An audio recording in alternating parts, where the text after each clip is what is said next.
right, so today's July the 5th, Today's July the 5th. 2024, and we have just recently gotten back from a trip to South Dakota and Wyoming, where we did something very memorable. Yeah. See our t-shirts here. Yeah, we did. Yeah, we did. We climbed the Devil's Tower National Monument on June the 30th. June 30th, yep. Trained on June 29th, and I actually summited it on June the 30th. Yep. We sure did. Yeah, it was quite an experience. It was definitely something that was very different from what I was expecting. You know, when my mom was actually the one who made the arrangements for us to go on this trip, and she scheduled it and talked to the person doing the bookings. And when they asked about our climbing experience, she had said that I had an intermediate level of rock climbing experience, and that you had a high level of rock climbing experience. Well, that was a difference in definition because there are a lot of variations in climbing processes depending on what you're climbing. Obviously, you know, I've done a little high altitude trekking, which is a completely different challenge and project than what we embarked on, which basically, in a nutshell, was to climb vertically up rock cliffs.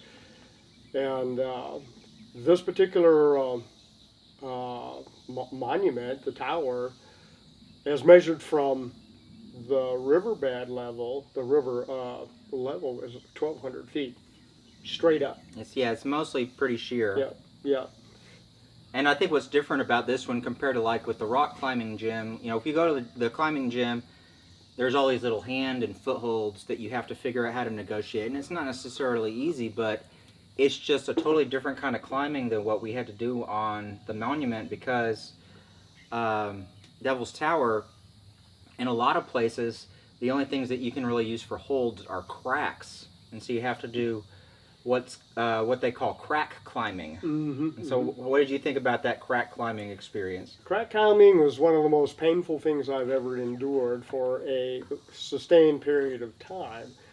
Basically what it involves is jamming your hand into a crack and then using your thumb down and squeezing it down to expand your hand to fill the crack and then use that as a solid wedge or whatever to support your body to move to the next level. And then you did a similar thing with your foot, didn't you? Yeah, you put your foot in the crack, and then you put it in kind of sideways, and then you turn it and kind of use that wedge. You wedge your foot into the crack and try to use that for enough traction to try to push yourself up. Yeah. And now that presented a unique challenge for me, particularly with my left foot, because I damaged my left knee about 8 months ago, and if I put my foot in and then turn it to the inside, it actually causes the fibular head, it's called the fibula head, to actually pop out of the socket. And so I had to be real careful as to whether or not I could even effect that maneuver with my left leg. And that, of course, created its own special challenge for me. But thank God, we were able to do it and keep on going. And we definitely got plenty of bumps and scrapes and bruises. Well, let's talk about probably our knees took the worst of it. Yeah. Well, let's talk about the actual climb. The actual climb itself, the training portion of it. Was a Saturday. Yeah, we went out the day before. And it was about a half a day with the professional guide, and thank God we were smart enough to have a professional guy who had done it many, many times and who had led a lot of people successfully on this particular challenge. But the tower itself is that the route that we selected, or was selected for us, was 7 pitches, I believe. I think it was 6. It was called the Durance. Yeah, but I think one of them we broke down to 2. Okay. If you remember so it was either 6 or 7. But in practicing the techniques that Gabe, and I won't say his last name because this might go online. I don't know what we're going to do with it.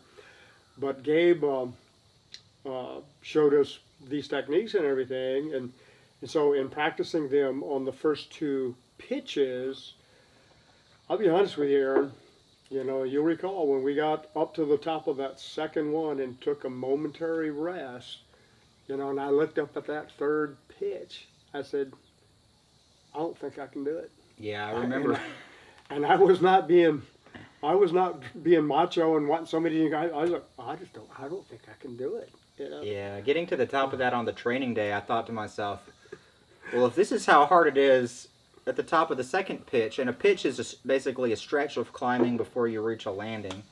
But I also had that same thought as, wow, I have reached to the bottom and used up all I have, and here I am about a third of the way up or something like that. Not even that. Yeah. I've reached the bottom and there's nothing left. Yeah. Yeah. And then to top that off, so to actually do the climb the next day, we weren't able to be well rested for it. Mm-hmm. Yeah, exactly. Yeah, we had to get up. We were required to get up about 3 o'clock in the morning, but both of us, a little bit of case of the nerves. It's just hard sleeping in a foreign environment. Yeah, and going to bed early. I mean, when who goes to bed at 8 o'clock? Yeah. To try to grab 4 hours of sleep or 5 hours of sleep. I slept about an hour and a half. I actually got up at midnight 30. And just kind of wandered around in the dark. Mm-hmm. Until we actually linked up with our guide at about I guess about 3:30 in the morning in the kitchen. Got a little something to eat and got ready to go. Yeah, I was able to get a few more hours of sleep than you. I think I slept for about 5 hours, something like that. Because I was able to actually just put in my earplugs and put on my mask, and I took a Benadryl and a couple of magnesium pills, and I fell asleep. But I woke up at about 3 a.m. or something like that, and I couldn't really. Well, actually, that was the time we had to get up. I think I woke up at 2 and then laid there until 3, and then finally started getting up. Makes sense. So something like that. When we first started out, you were talking about one of the challenges of doing this is just having the little handholds and stuff like that. For me, one of the big challenges was really once you're engaged in attacking that pitch, there's no turning back and there's no rest. Mm-hmm.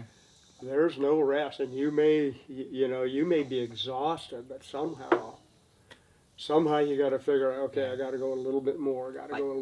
Resting takes energy because you're not so much resting when you stop as you are shifting to using different muscles, and those muscles are relieving the ones that you have worn out, so those ones can rest.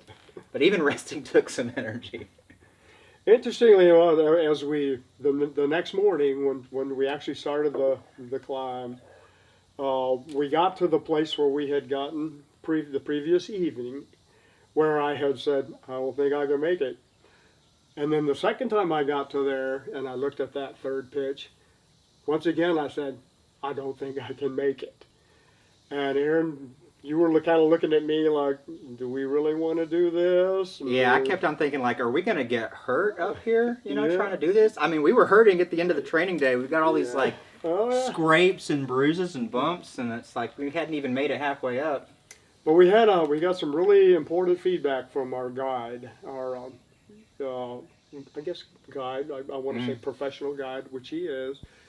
He told Aaron and me, he said, I've watched you guys.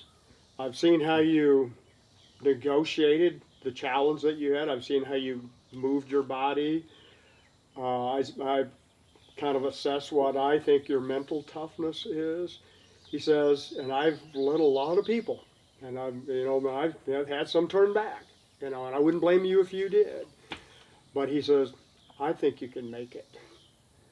And so Aaron and I looked at each other, and we basically said, all right, well, based on your professional assessment and confidence and your knowledge of what the challenge is, we go on.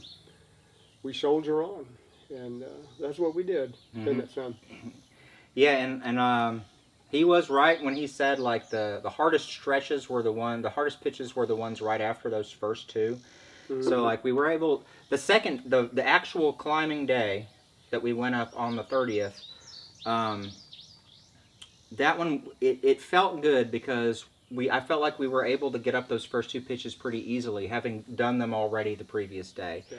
So we had at least enough practice and some Had a little experience. foundational techniques to draw upon to where getting over those first 2 was not nearly as hard as it was I agree. the second time. I agree.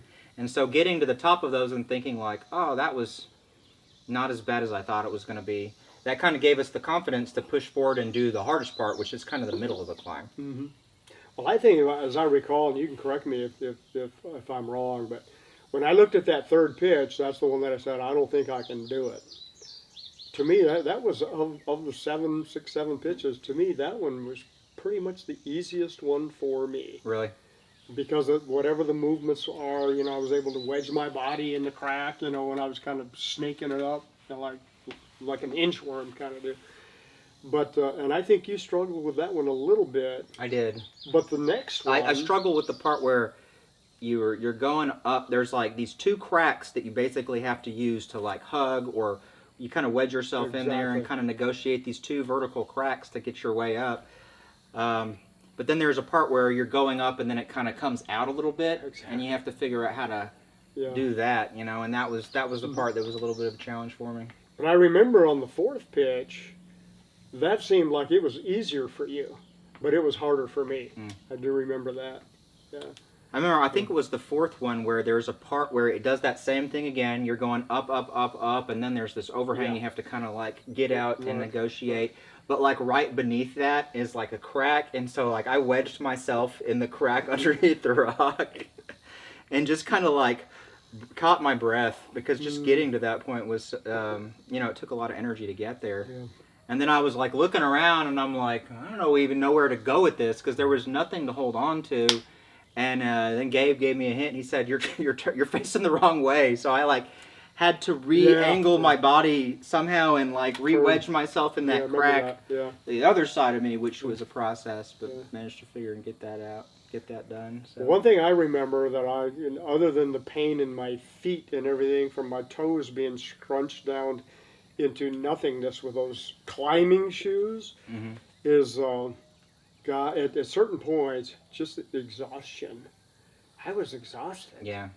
And somehow just able to just keep going a little bit further, Once we got pitches 3 and 4 in the middle were probably the hardest ones. Yeah, I agree. But the ones after that were still challenging, not because they were hard, but because we were just tired at that point. So the things that we could have scrambled up pretty easily if we'd have been fresh, they had a little bit of an extra challenge on them just because, you're getting up there and you're holding yourself and your arms shaking and then your legs start shaking and you're like, what am I going to do? But I think all in all, the experience, I would not say it was fun. Yeah. I didn't have any fun. It was very intimidating. It was just work.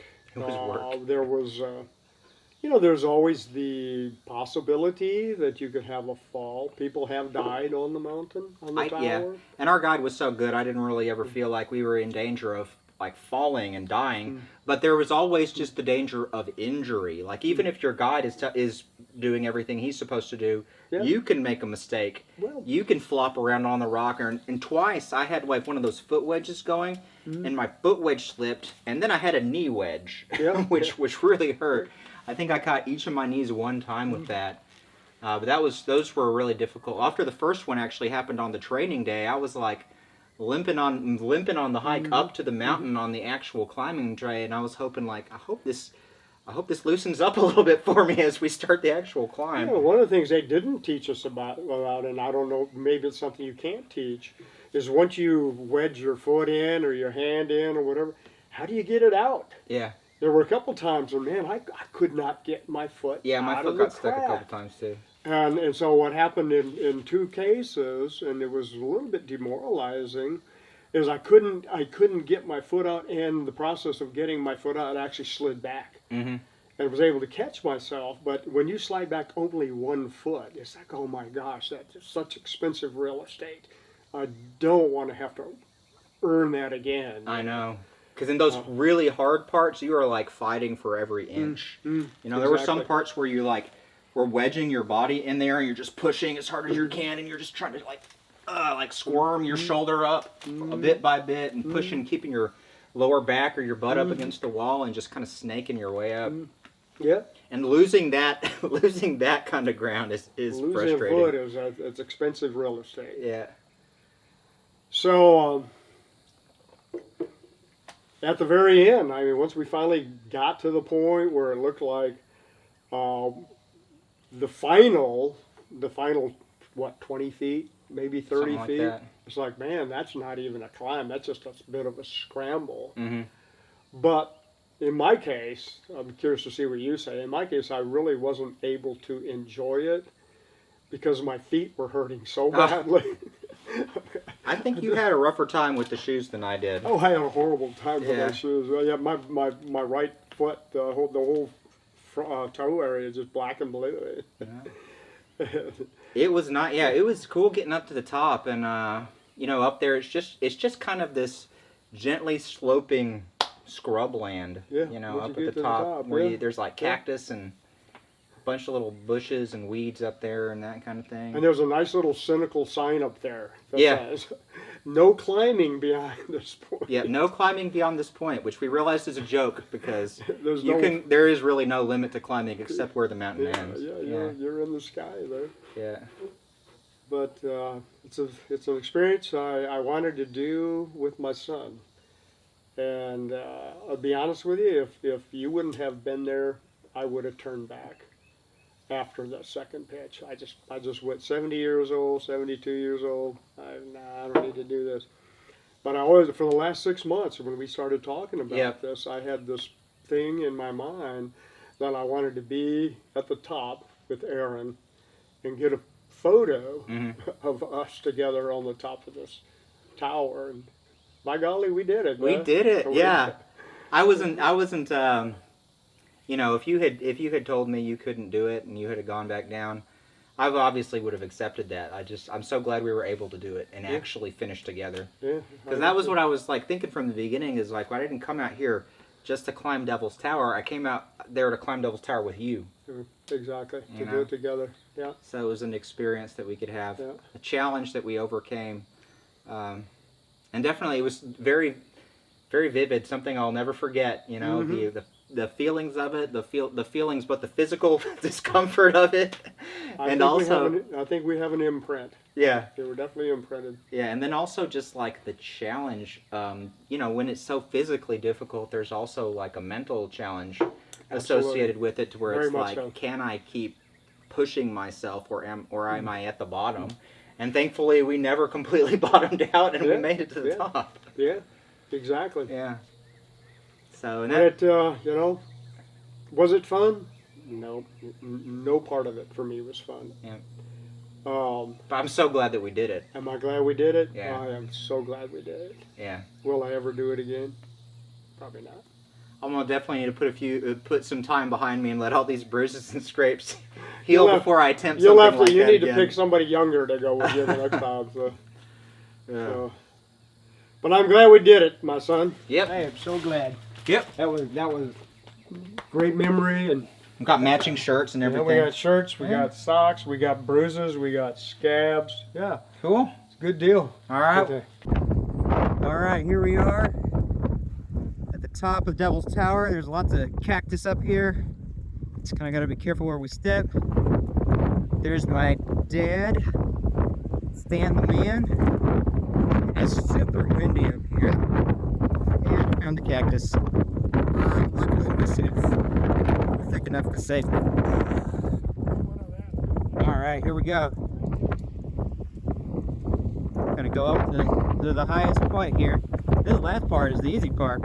That sheer vertical climbing was ridiculous. All that jamming your arm and your foot in the crack to get leverage, or wedging your body and kind of wiggling your way up. That was insane. And here we are at the top of the Devil's Tower. We got things we can show our kids and our grandkids. Yeah. And they can say, that's my daddy and that's my grandpa. I know. I do have a little bit of pride Yeah. having climbed that thing, just because I know the average person just could not do that. Mm-hmm. It's too physically and mentally Mm-hmm. challenging, and you got to be at least a certain level of fitness, but there's just like some Some toughness. mental toughness It's in there, mental yeah. and Yeah. physical toughness Yeah. to get to the Yeah. top. You know. Interesting, in the little book that they publish, they say that for an average climber to do that, it takes between 6 and 8 hours. Oh, really? That's what the book says. And we weren't climbing for time. We were climbing for trying to get up there. Yeah. You know, and we actually got to the top in 5 hours and 6 minutes. We made pretty good time. So that was 5 hours and 6 minutes of sustained, pretty much unrelenting Yep. output of energy. Yeah, the only resting was like where you're waiting for the next person to go. Yeah, the next step. You know, and our guide was really good. You know, he was just relentlessly optimistic, and obviously he had all the expertise needed to get there. All the gear, like those cams, or these interesting devices that kind of like you put into the rock, Expand in the and they, when you pull on them, it forces them to try to expand, and so they become anchors essentially. I mean, they are anchors. They are anchors, yeah. Yeah. And then they they're called release Camelots, actually, when I looked it up. Well, I think that's it's a perversion of cam lock, because they're cams Okay. and they lock, and so people over time, it's like a slang. They call them Camelots? Camelot, like King Arthur and Guinevere, I guess. Maybe so. There wasn't anything Camelotish about it. And then when we finished, we rappelled down the mountain, Yeah. which was much nicer to do than attempting to climb down, because I do not think we could have climbed down. We'd probably still be on the side of the mountain. That's right. We would have been living up on the top at that point. We were, or at least had the camp up there for the night to get enough energy to come back down the next day. But rappelling was definitely a lot easier. Although it was interesting looking down at my hands. You get like this aluminum dust on your hands that kind of turns them to silvery color. And I didn't realize until we got to the very bottom that you said I was doing it wrong when I was holding the line. I was holding both of the lines with both of my hands. Yeah. But you said I should have been doing something else. Yeah. Holding them like that and just letting the rope slide through your hand is creating the friction, which gave you somewhat of a burn. And I just, you go with it and go underneath. You have a break here because you have the what was that lock called? But you go here and then you go talking about there. that belaying mechanism? And then you just go back and forth like this, and you never let that rope slide. And I didn't have any problem because I've done a lot of rappelling. So, yeah. And of course I did rappelling back when we didn't have all the cool gear and all the stuff that makes it a lot safer and easier. that's smarter than what we did 50 years ago. Yeah, for sure. But it is what it is. All right. Well, it was a great journey. It's a great journey. Great memory. Congratulations, son. Congratulations, Dad. You did great. You did too.